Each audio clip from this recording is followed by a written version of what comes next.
Hey there, it's Scott from ProductionAcademy.com. In this video here today, I'm going to show you how I mic up a drum set. Now, of course, this will change depending on the drummer and how big their drum set is, and even really on what style of music they're playing. But for this example, I'm going to show you some video that I took from stage before a show I did recently with a rock band that I mix a lot called The Hold Steady. Now, their drummer Bobby Drake is a fantastic drummer. He uses a pretty simple setup. It's a 4-piece kit with a couple of crash cymbals and a ride cymbal and hi-hats. And I'm going to talk through that whole input list and tell you what mics I used on what here in just a second. And I'm also going to show you the video from stage showing the mics on the actual drums so you have an idea of how I place them during a show. So before I get into the input list, I should say that different engineers will do this differently. So some engineers do prefer, for instance, two kick drum mics, a kick in and a kick out. Or some engineers prefer, say, large diaphragm condensers on the overheads. So there are a lot of options here, and different engineers have different preferences, even on what kind of microphones, what brand of microphones they like. So keep that in mind. But for the input list for this show, this is what we had. For the kick drum, I was only using a single mic, an Audix D6. For the snare, I was using snare top and bottom.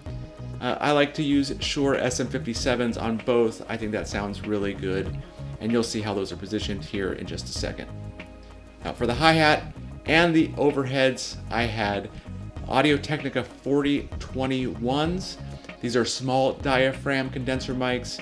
Like I said, some engineers prefer large diaphragm condenser mics. It's a slightly different sound, but for this show, I was using these small diaphragm condensers.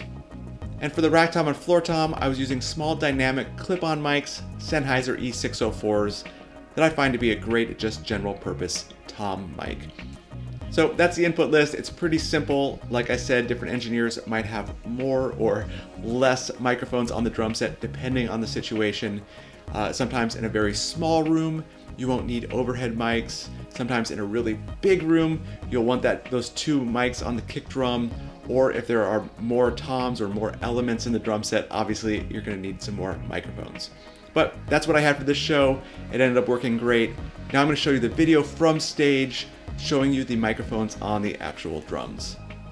So kick drum mic preference is really something that a lot of engineers have very specific ideas and preferences on.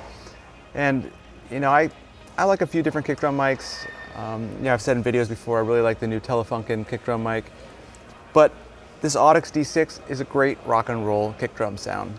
The Audix D6 tends to have a pretty consistent sound across different sounding drums.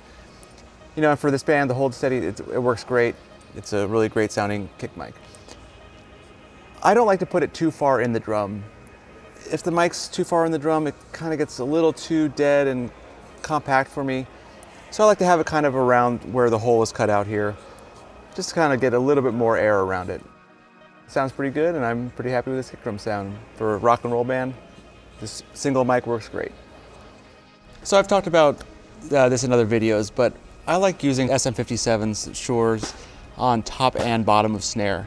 Some people like the Beta 57s a little more on top or bottom because they're a little brighter. And some of the people I know like to use small diaphragm condensers on the bottom snare, or all kinds of other mics. I also like a Beyer Dynamic M201 as a top snare mic, but more often than not, I'm just using two SM57s. And I find this gives a really solid snare sound. Once in a while, you'll have to flip the polarity of the bottom mic, but in this particular case, it sounded better when both mics were in phase. So that's what I'm doing for this show, and we got a pretty good snare sound. All right, for miking toms, some companies like Shure make small condenser mics that mount on toms that do sound pretty good, but for rock and roll shows like the one we're doing tonight, I like to use dynamic mics. And these 604s are great little tom mics that I find are really solid, and you see these at a lot of venues.